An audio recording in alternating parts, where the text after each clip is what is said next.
Welcome to the Marquis Masters Podcast. I'm Ryan Estes. Today's conversation starts with the tension almost every leader is feeling right now. We're racing towards AI automation and robots, but most organizations are quietly stuck because the fundamentals aren't there and the people aren't aligned. Textbooks say one thing, reality says another. My guest today, Susan Schall, lives right at that intersection. She's a rare hybrid, deep technical rigor paired with deeply human leadership. An engineer who believes the correct solution isn't enough unless it's the right one you can actually implement with and through people. Susan works with overlooked American manufacturers, especially small and mid-sized firms, helping them compete, modernize, and grow without losing their soul. In this episode, we talk about human-in-the-loop AI, why fundamentals beat shiny tools, how leaders must transform themselves first, and how manufacturing quietly figured out teamwork and culture decades before the rest of the economy. This conversation is for founders, operators, engineers, and leaders who are navigating change, feeling behind on AI, or trying to lead people through uncertainty without breaking trust. If you want to discover more leaders like Susan and explore stories shaping the future of business, head over to marquiswhoswho.com. Seriously, go poke around. It's where ambition, credibility, and real leadership hang out. One more time, that's marquiswhoswho.com, because great leaders deserve to be visible. And if this episode gave you something to think about, do me a favor and leave a review.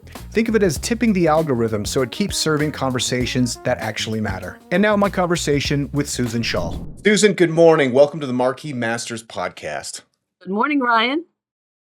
Yeah, I really appreciate you joining me, and I'm really excited to get to know you a little bit. Maybe for starters,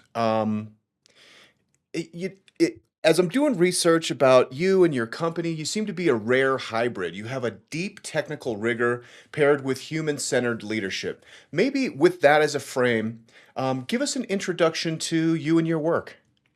Uh, yes, I think it is fairly rare, unfortunately, because the world really demands that we integrate those two things together, especially in today's environment of rapid change. I think the thing that I remember most that kicked me off on this path was, as an undergraduate, I had a professor that in an early morning class told us that every problem has two solutions: the right solution and the correct solution. The correct solution is the one that the textbooks, the theory, the analysis will tell you to implement, essentially the technical solution. The right solution is the one that you can implement with and through people. So that key phrase, with and through people, is key. And I have repeatedly learned the wisdom of that statement. Even as an undergraduate, that before I got into the work world, that statement resonated with me. I remember I wrote it down and put a big circle and stars around it and went back to it in my first job and have repeatedly kept it on my desk and shared it with other engineering students because I found so much value in it. What can you tell me through your career of working with people? How has that kind of like early inspiration evolved? Well, I think it first started out as understanding that the people who are doing the work are the ones that are the experts. That I, as the engineer, maybe brought structure and tools to the table, but I didn't know the work at the level of detail that they did. And so that was the first key learning in some of my first early projects that I had. And then as I progressed and worked on larger projects that involved people at higher levels of the organization, I realized that they were the same, that there was just different types of knowledge or experience they had, and that they maybe didn't know how to put it together. They didn't have the structure to do that. And so that brought in leadership and teaming kinds of skills that I developed. Incredible. And your company is SOS Consulting, Yes. which is execute2compete.com. Yes. And largely, this is consulting services for American manufacturing companies. Why did you decide to specialize in that particular niche? Well, of course, all my background, all my employment experiences in manufacturing, I have as an engineer, I have a real passion for seeing how things are made. And then as an industrial engineer, of seeing that those things are made in the most effective, efficient way possible. I focus on small manufacturers because they are, for the most part, overlooked by everyone else. Our economic development at the local, state, and federal levels essentially ignores the small guys. They focus on the large employers, the large companies that they think are going to bring in hundreds or thousands of jobs, and they ignore the local businesses that are in the community for the long haul. And they have really missed a lot of the improvements in business over the last 30 to 40 years. And they need the support that we can give them. You bet. It's very timely too. Like there is a big focus on small American manufacturing right now. How has kind of your job and the work that you perform changed over the decades? Well, initially, I was very focused on the data side of using data to make objective decisions and improvements in the business. Things like Six Sigma, lean manufacturing, but using data to make those kinds of decisions. And one thing that kept repeatedly being a barrier or a missing element was more of the leadership strategic components that aligned those activities across the business and were able to achieve results and sustain them over the long term.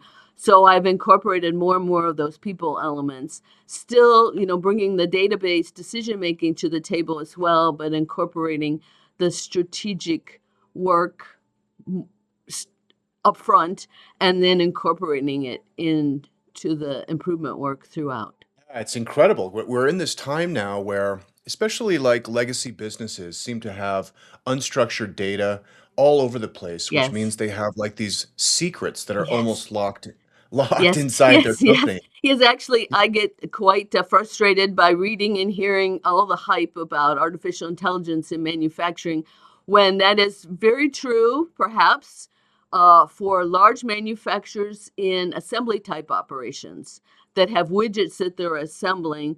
Uh, it's not true in small manufacturers that are in the process industry, say food and beverage or chemical. Um, we're dealing with things that are flowing pipes and large batches that aren't single items that you're moving through a facility.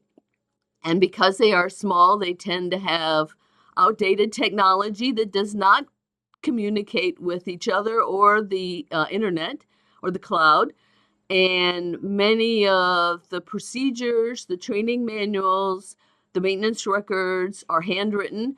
They're in, binders on the desk somewhere, not in a form that you can easily search or use to mine data from.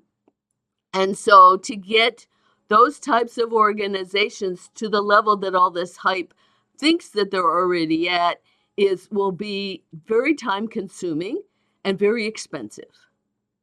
Yeah. Yeah. What's the argument for the expense of time and money? Well, the belief is that it will save money and that it will help to deal with some of the biggest challenges that manufacturing is facing, which is the lack of a skilled workforce. So would that be through robotics and using the data to actually create tools and solutions that are non-human? Yeah, that would require less humans in the Less humans, process yeah. in the equation. Yeah, that is the other place that we're at. We're kind of at a tipping point in 2026. We're all kind of holding our breath, waiting for the robots to arrive. What's your feeling on that? I still think human in the loop. Actually, I participated in a webinar yesterday that our local community college hosted about artificial intelligence, and the instructor delivering the materials really talked about the criticalness of the human in the loop. That artificial intelligence is kind of like the new intern, the new employee that has, some tools and skills, but doesn't have context or depth of knowledge to make the decisions that are needed to be sustainable over the long term and necessarily correct. You need the human in the loop that has that experience, sees the physical world in its entirety rather than just data that's been fed to it, to be able to make good, ethical, long-term decisions. Have you ever wondered how some people's stories live on, not just through their work, but through history itself? For nearly 130 years, Marquis Who's Who has been documenting the lives of leaders, innovators, and changemakers across every profession. From CEOs and scientists to artists and educators, Marquis has captured the stories behind success, the people who define our times. Being listed in Marquis Who's Who isn't just recognition, it's taking control of your personal brand and using it to create a meaningful and impactful legacy. It's a record of your life's work, preserved, published, and accessible to generations who will study, research, and be inspired by your contribution. If you've built something meaningful and you've made an impact in your field or community, this is how you ensure your story is told and your personal brand is maintained accurately with integrity. Visit marquiswhoswho.com to learn more about how you or someone you admire can be featured, because history remembers those who take the time to record it. Yeah. Well, manufacturing is such an interesting category. I mean, truly, like manufacturing has been using automation and robots for a long Yeah, time. 30, 40 plus years. Yes. Yeah. So everyone else is kind of catching up to what manufacturers been doing. What are some other areas that you feel like manufacturing kind of could be insightful for other business owners? Well, I think some of the transitions that manufacturing, at least larger manufacturers, have gone through in the last 30, 40 years, the whole quality revolution, engaging the workers at the shop floor, the people who actually do the work, in more decision making and day-to-day ownership of the process. People do That's not the perception that people have of manufacturing. They think, that people are treated as machines in manufacturing, that's a dark, dirty place, and that, they just are to show up for their hands.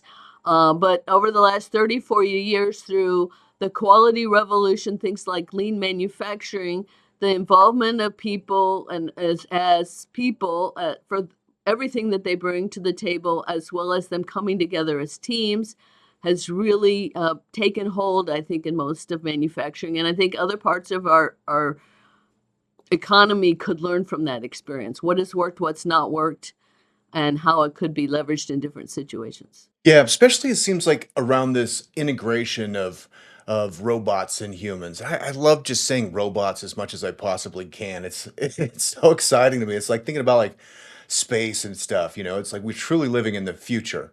But this integration is really about, like you said, the human in the loop. How do we develop ourselves so that we can utilize these tools more Yes. effectively? And Yes. when I was reading about Yes. you had a great quote that said, "Leaders must transform themselves first." Yeah, it So kind of, starts with the mindset, is that yeah, we believe, that we've got to first believe that people are an asset in our organization, and that by engaging them, utilizing their knowledge, not just their hands and their feet, but their knowledge, their brains, their judgment, that we become a better organization that contributes to our community. yeah. Talk about that a little bit in practice. How does a leader do that? Leader does that many ways. Well, first is that they create a vision. They, set something out there for people to aspire to, that moves and brings the whole organization together. Probably the most famous vision, at least it happened during my lifetime, tell you how old I am, was John F. Kennedy's put a man on the moon and return him safely to the earth by the end of the decade. That drove actions across the whole federal government, contractors across the country, educators. It drove behaviors and actions across the whole country for a decade. And if you can create a vision, something that inspires people to that level, that brings everybody together. So it starts with that. And then you've got to help people see how they fit into that vision and how it connects to the people around them. So align everyone together around that. And then break down barriers so that they can execute.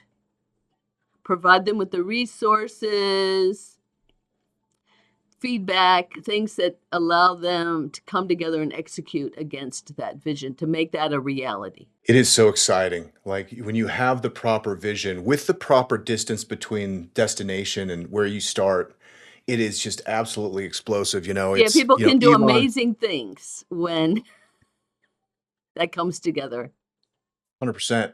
Yeah, Elon wants to go to Mars, but it seems like Mars is just not as romantic as the moon. Yeah, there are green marshes there. Why would we want to go there, right? Exactly. It's like it's a big red rock. I don't know. The moon seems so cool. You can go look up there at it. Yeah, it's Um, cheese. yeah, there's a bunch of cheese up there. It's going to be amazing. Right. Um, doing that work with leaders, can be challenging too because all people are loath to change. So, do you Definitely. feel like people in leadership now are perhaps more willing to make changes and sacrifices than they were 20 years ago? I know there's still a lot of resistance. Um, I don't think that nobody likes change except for I heard this quote, "Nobody likes change except for a wet baby." And so, um, nobody likes change because, well, it's a loss. I have to leave behind something to move to something else, or at least that's how people interpret it. And leaders to admit sometimes that they need to change means that they're saying that what I've been doing is not good, and I'm that then you get ego and other stuff involved in it. So it's difficult for people to step away from the way they've always done things because the first time you do it, you're not going to be good at it, and Yeah. it's uncomfortable.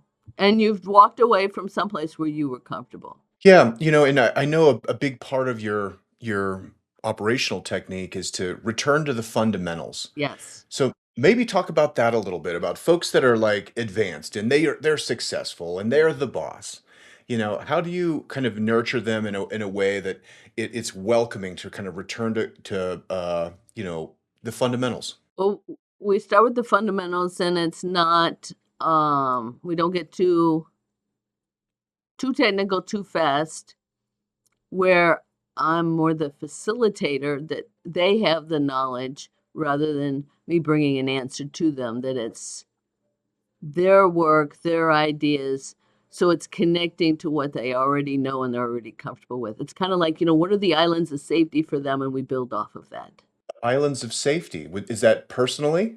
Uh Yeah, that can be. That's actually a phrase that one of my colleagues uses quite frequently in helping to manage change is because it is uncomfortable, is to start with, where do people feel comfortable? Where's their safety points and how can we build off of that?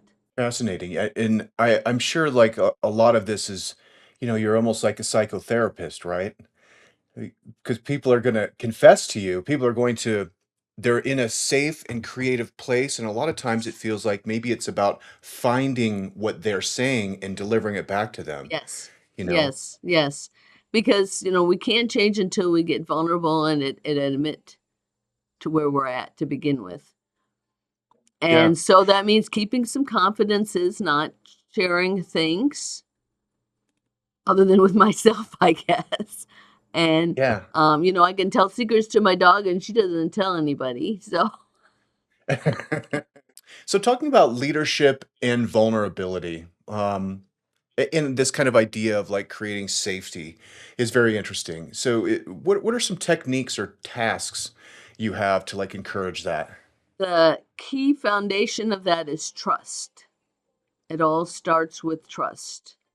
If the leaders don't trust one another, then they're not going to have open, honest debate, constructive debate that, really dives into issues and solutions and problems at a deep level. So it starts with that level of trust where they can say, hey, I don't understand this. I failed. I need help. I'm sorry, whatever, so that they can then have those kind of open, honest debates. But it Yeah, starts with trust. 100%. And when you're coaching leadership to really um, encourage the humanity in their workforce, what's something that maybe that is broken with how engineers are trained in manufacturing? Where's a good place to start? It's a great question. I don't know that any of it's broken, but I think we have focused or overly focused on the technical skills and not developed some of those people skills. Although I do see I am, as you may have learned, been very active in engineering education at accreditation. And I have seen over the time that I've been involved in that work, much more focus on creating project teams and developing team and communication skills within the engineering curricula than what there was when I was a student. Yeah, and I know you're very active at Penn State still. Why Yes. is that still so important to you? Well, I had a wonderful experience there, and I want to see others have that. I think it's the College of Engineering is a very top rated institution, and want to be able to continue to support that. Yeah, it's great. Penn State is a prestigious university. I got to say I've always been a fan, largely just because the color scheme of their football kits. Very Blue and bold, white, blue and white. blue and white. Looks awesome. Amazing. Okay. Reading about you, I know you love traveling. You're an avid baker. You're working with Penn State a lot. Um, Deeply involved in church and finance. How do you make time for it all? Don't get enough sleep, to be honest with you. And you have to be super organized, just super organized. Every day is a decision as to what am I going to do and what am I not going to do. What can be put off, or can I do in a different way, or can I get somebody to help me to do? Yeah. Uh, what else is important to you in your life outside of your career? Family certainly is. My father is 92 years old and living in assisted living about 35 miles north of where I live, and I block out every Friday afternoon to spend with him in his apartment so that I can assist with things or interact with the staff in his facility as needed. So I block out that time to do that. Amazing. That's awesome. You mentioned there was a dog that's being very good under the desk. Yes. Gracie. Amazing. Gracie. What kind of Gracie. dog? She's a golden retriever. Oh my gosh. I tell her that she's beautiful, brave, and brilliant. Because with Goldens, I just think are beautiful dogs. They And really then are. she's the smartest dog I've ever known. We've had 3 Goldens, and she's the smartest of the 3 of them. I've never known a dog that makes cause and effect relationships. That the wind blowing means the storm's coming and it's time to hide because she's afraid of thunder. So when the wind blows, she hides. She doesn't have to wait for the thunder. She hides. She just makes these connections that I've never known a dog to do before. So she's brilliant. And then she stands her ground. We have 5 acres and are near the Shenandoah National Park, which means we have wildlife, deer, bears, wild turkeys, skunks, raccoons, whatever. And our neighbor's son has 3 dogs that come to visit frequently. And she's not afraid to stand her ground at the fence line and tell them, this is my property, you stay out. Even though she might be outnumbered or she might be smaller than any of them, she's not afraid to do that. The cutest barking animal ever Yes. is the golden Yes. retriever. Yes. You're like, Yes. I believe you, but it's not very convincing. You're too cute. Yeah. Amazing. Now, Susan, I know you've been working on some writing. Talk a little bit Yes. about your writing. Yes. In 2016, a former colleague of mine encouraged me to write, to do 2 things. One, to be in more constant communication with my network, and 2, to hone my message. And he encouraged me to write a blog on a regular basis. I had resisted doing that up to that point because I didn't think with my travel schedule I could maintain a schedule. And I'd always been told keeping a schedule was important for doing that. And he'd really encouraged me to do that and was relentless in encouraging me to do that. And so I said, well, okay, I would try for a year. So January 2017, I started with the intention of writing or posting every other week about what I call the 6 essentials. By the end of the year, I had a schedule that would get all 6 of them in at least once throughout that year. And I got into a rhythm that I have sustained since 2017. So now it's been Amazing. 9 years. I have actually yesterday, I posted my 230th post. Incredible. 230. I can't believe I've written that much. In fact, somebody said I wouldn't have that much to say. Well, I've taken those 6 things and then tried to relate them to what's going on in the world. And the world's always changing, so there's always something to write about. And then last year in the spring, I joined a webinar about writing a book, as I had been encouraged by several other friends that received my blog post. Susan, you ought to turn these into a book. To do that, and so I thought, I'm going to sit and I'm going to listen, sit in the background. And the speaker broke us up into breakout groups at one point, which I didn't anticipate. And I was with a group of 3 or 4 other people, and we introduced them. One of those other people was a publisher. And we'd shared a little bit about what we were doing and what we were thinking of doing in terms of a book. And his eyes lit up because he formerly had a manufacturing background, and said, let's talk afterwards. And we've followed up. I put together a proposal last summer, which was accepted. And we're in the process of moving forward, of turning those blog posts into a book. Incredible. That's I've written the first 2 sections, so I'm making progress. I thought, I had most of the work was done, 95+% is already written. It's in these 230 blog posts, but putting them together in a way that flows into a book takes more time than you might think when the context is already written, to make it all flow together. And then I find gaps of things that I had not talked about that would tell the story better or show the interconnections between things better. So it's not maybe as easy as I thought it would be, but it's been enjoyable so far. Maybe I get under pressure with a timeline. So far, I haven't. I won't say that, but so far it's moving along. Well, we've already started some cover art, so we're progressing on that aspect of it as well. incredible. You think that'll be done by the end of the year? That's the plan. No pressure. No No pressure here. pressure. That's the plan. Awesome. Okay, I think we're about ready for the lightning round. Susan, are you ready for the lightning round? Sure. Okay, great. What I'm going to do is give you kind of a this or that kind of question, and see if that elicits a preference and also maybe some stories from your career, if anything springs up. So it can be this, it can be that, or it could be neither or both. Okay? So let's start with this one. Strategic patience or rapid experimentation? What do you feel like is most important for leadership? Strategic patience or rapid experimentation. That's a really tough one.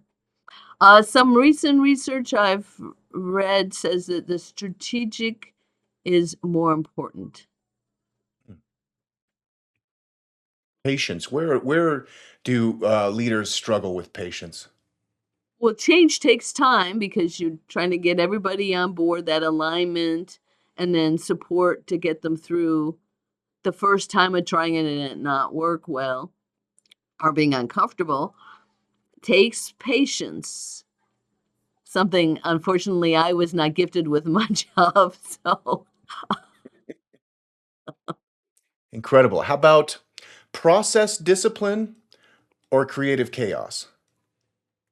I'm a process discipline kind of person because I think it then helps you deal with the chaos that Mhm. invariably happens. Is that a part of your work too, is kind of creating Yes. systems and Yes, processes? yes, putting systems and processes in place, documenting it, communicating it, training to it, and holding people accountable to it. Do you have favorite tools that you like to implement?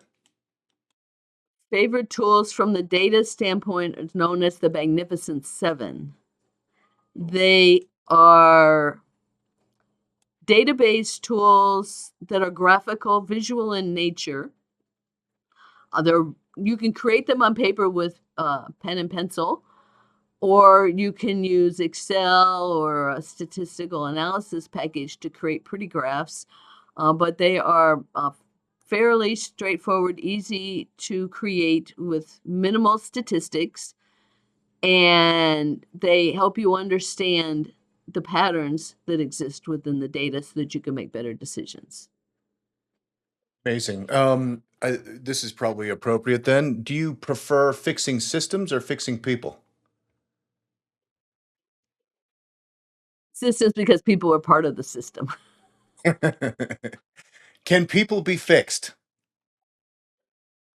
Fixed, I don't like that terminology. I don't, because I don't think people are the problem. Yeah. Tell me more. Well, people are part of the system and they work within a larger system. And it's leadership's responsibility to create and improve that system. So don't blame the people, look at the system and how it's been created and what you're doing to reinforce that system. Yeah. Do you feel like I like how you kind of pulled back from fixing people? What's a better way to think about helping people in that in their You're job capacity? developing people. Yeah, I love that. As you're developing people, do you prefer teaching fundamentals or deploying advanced tools? Fundamentals. Yeah. Because I think we can go a long way with the building blocks. In fact, one of my first clients, we did a shop floor program we call process variability reduction, where we put the Magnificent Seven in the hands of the operators on the shop floor so that they were using data to better understand their work process on a daily basis, and then standard operating procedures and work instructions so that discipline to sustain it over time and train the next people that came in and hold one another accountable.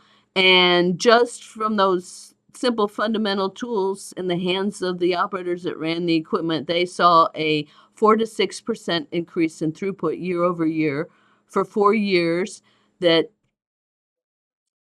brought in additional work, provided predictability in the work schedule, reduced labor and material costs. So it doesn't have to be advanced tools Yeah. to get those I kinds of love results. it seems important right now, like right now too, because working on the fundamentals will be foundational, and Yes. advanced tools are Yes. changing so Yes. quickly, Yes. you If know. if you advance without having, good process, if you put advanced tools on top of poor work processes, you're just going to make defects and poor quality products faster. So you're gonna make more waste faster, which means more money, more stuff to deal with it. So get the fundamentals in place first. But how should manufacturing companies be thinking about AI and robots? And I think right now, everyone feels like they're not doing enough, that they should have some information. They should be developing these things. You always kind of feel behind. So, Yeah, how the should they hype is be to go approaching? do it and to just go do it. And you need to, again, have those fundamentals, understand why you need it, where you need it, what are the fundamentals that are already in place that you can build off of, rather than just slapping it in just to be like everybody else. Yeah. I love that your position, because you're just such a rare person that has like the math brain and the heart, and the fact that we're able to kind of Yeah, have a I say I'm a sociable. data geek with a heart for people. Amazing. That's No, and incredible. I had a local leader question me on this. How can somebody think about things that way? I go, well, I'm a Gemini. I was born in May. I'm allowed to have two personalities. Nice. Naturally, of Yeah, course. I mean, it just, and I think Um, so. I had a recognition recently. I participated in a series of conversations with my father with one of his alma maters, and that he was looking to establish a scholarship fund, and they were trying to understand what was important to him that he wanted to support in the students. And he talked about his early career. My father started out as an elementary school teacher and then became a professor of elementary education. And he taught originally in a campus school that schools that don't exist today. There were elementary schools on a college campus that were public schools, but also had an experimental kind of nature to them. I went to that school until I was in third grade. So I learned to learn in that kind of environment. And then, secondly, and him talking about that helped to reinforce that with me. And then, secondly, when he went back for his doctoral work, he was interested in the integration of math with science, and he did that through outdoor hands-on activities, and math with language arts through storytelling. And I was the age of the students that he was most interested in studying and applying these concepts to. So I was the first one that got to test out these things. I was the guinea pig. I say that lovingly. But I learned to integrate concepts together, math and science, math and storytelling. So hence, I view data and statistics as a story rather than as complicated math. And that foundation really helped me integrate concepts together. And then the field of industrial engineering itself is also an integrated discipline of people, process, and data. So that's how my brain thinks. Love it. Well, and maybe being a Gemini is the secret that you can compartmentalize different features of it. But you're a leader yourself. Which do you struggle more with, vulnerability or, let's say, command and control? Vulnerability is hard, I think, for everyone. But sometimes, I've been in situations. I was a finance leader at my church years ago and had a very experienced member of my committee that had been a nonprofit CFO. So he came with more financial background than anybody else at the table. He'd done church audits, he'd done a lot of things in the financial stuff, but he didn't seem to know how to talk to other people around the table in a manner that reinforced good behaviors. And it got nasty at one meeting. And I sat there and closed my eyes like, okay, Susan, you're the leader here. Suck up and deal with it. And so I looked at him and said, I need you to stay after the meeting. Can you stay 5 minutes? And he said, yeah. So I took him aside out in the hallway after the meeting, while everybody else was leaving, and said, now look, I need you in this meeting. You have more experience at the table than anybody else. I really need you. However, you need to start pausing before you talk and think about how you're going to talk to the rest of us around the table. And and at first he was a little shocked by that. And he goes, then he paused and he said, thank you, Susan, for sharing that openly with me. And he did begin to take a breath before he spoke to the rest of the committee. And I did notice that his language was toned down much after that. But sometimes you just need to say, okay, we got to address this. And I'm the one sitting in the chair. Let's get it over with. Because Yeah. not to do that is an act of selfishness. Yeah, talk about that. That's interesting. An act of Because selfishness to then not I'm protecting my own uncomfortableness and not doing yeah. what's right for the rest of the team or the organization. Amazing. Um, if you could meet one person, alive or past, who would it be and why? One person. That's a hard one because there are many people I'd like to have met. But within my discipline, I would like to have met Lillian Gilbreth. She was one of the founders of the industrial engineering discipline. She and her husband were one of the original founders. But I believe she was the person that brought more the people side to the discipline. Her education was more in that side, but she balanced her husband's work in more the technical, mechanical aspects. They had a large family. They were a combined family, and they had a large family. So she had to be organized and deal with that at home. And I think she brought that perspective as well as her education to the table. She was really recognized as being recognized as the godmother of industrial engineering. She did at one time visit the Penn State Industrial Engineering Department. The Penn State Industrial Engineering Department is the oldest. They celebrated 100 years in 2009. They're the oldest in the world, the first. And she visited the program long before I was a student. But I would have loved to have been there to have interacted with her because she did bring that people piece. And she was a woman in the engineering discipline 100 plus years ago when there weren't many of us in engineering. Yeah, talk a little bit about your experience as a woman in manufacturing because I'm sure it's vastly improved, but I'm sure it's still predominantly men. Yeah, it's many times I'm the only woman at the table, most definitely. I have 3 younger brothers, I don't have any sisters, so it's been that way my whole life. Maybe that prepared me to be an engineer. Um, but I would say it depends a lot on the organization and its leadership. Yeah. I fortunately, early in my career, worked for 2 large corporations that despite their paternalistic, culture where they, deeply cared about their people and as family, did not allow behaviors that discriminated against women or other people. That was not acceptable behavior.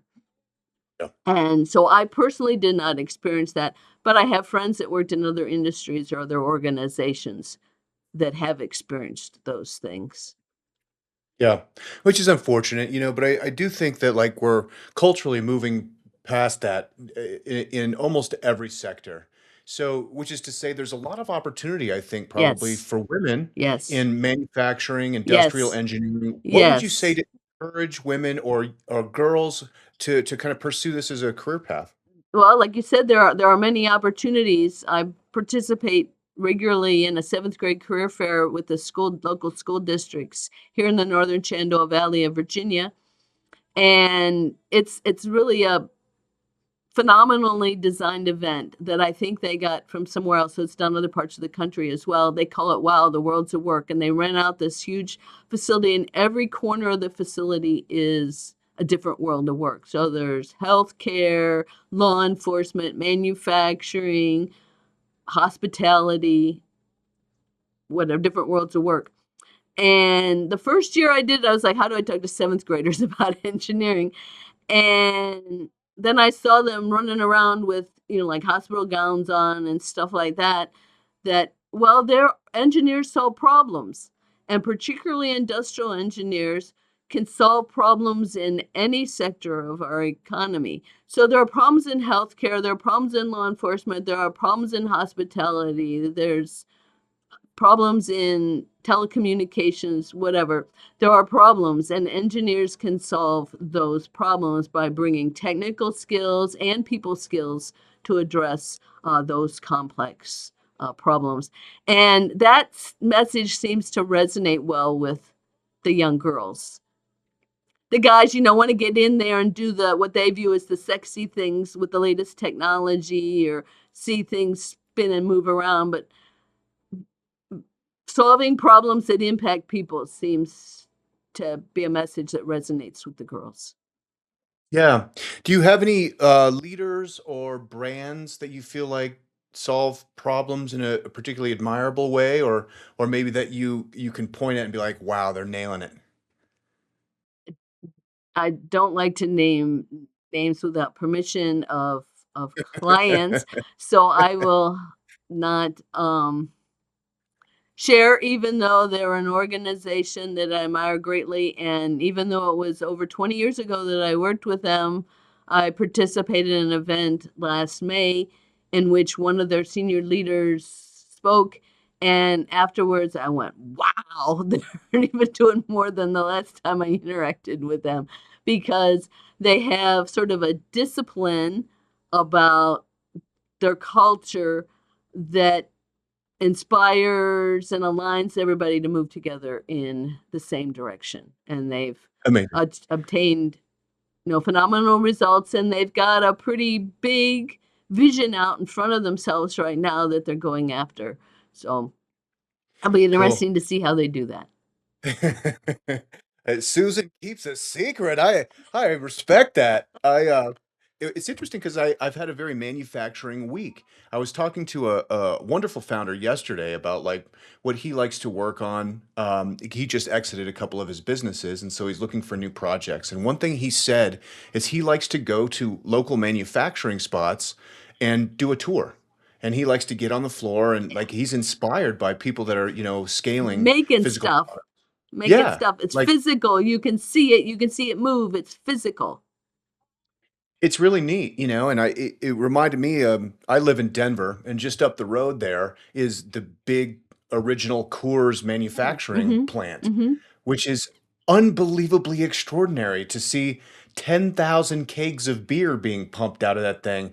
There's something Yeah, the absolutely high inspirational. speed filling machines are pretty amazing to watch. Some of the most pungent fragrances you've ever had in your life at that Coors plant, but it's really cool, and it actually, I'm taking that with this conversation as well, that I think just going and touring, some of these manufacturing plants is just be absolutely fascinating, and Yes, what he said is people are very eager because nobody does that. I mean, obviously, yes. Coors, you exit through the gift shop and you get a Coors Light You on the get a way out, little but taste. yeah, Yeah, but, every neighborhood has a spot, maybe they're making ball bearings, maybe, who knows, but, like, yes, to go in there, yes. I think that's gonna be And, my task. getting our young, I would say, like, middle school age folks to do that would bring the next generation into our manufacturing industries as well. There's Yeah, actually an effort across the country, it's called Manufacturing Day, it happens in early October, where manufacturers open their doors for school tours, that I would encourage any manufacturers that are listening, to do in October. There's usually a local group, maybe the community college or chamber of commerce, that helps to coordinate and sponsor those things. But the next generation doesn't know the exciting world of manufacturing, and so let's show it to them. yeah. Incredible. Susan, this has been amazing. We talked about the Magnificent Seven, so I'm thinking about cowboys. We talked about going to the moon. We're talking about robots. Yeah, fun stuff, fun stuff. It's been incredible. Oh, pardon me. Your personal website is drsusanschall.com. Your company website is execute2compete.com, the number two. What's the best place for people to connect with you online? Both of those, probably work equally well. Great. And kind of wrapping it up here. Last question. How have you benefited from the products and services of Marquis Who's Who? Visibility, getting the message out, as a single solopreneur, it's hard to get, and I'm not a marketer, I'm not a salesperson, I'm an engineer, so it's hard to get visibility to know how to do that, and so Marquee has enabled that. Incredible. Susan, thank you so much for your time. Thank you, Ryan.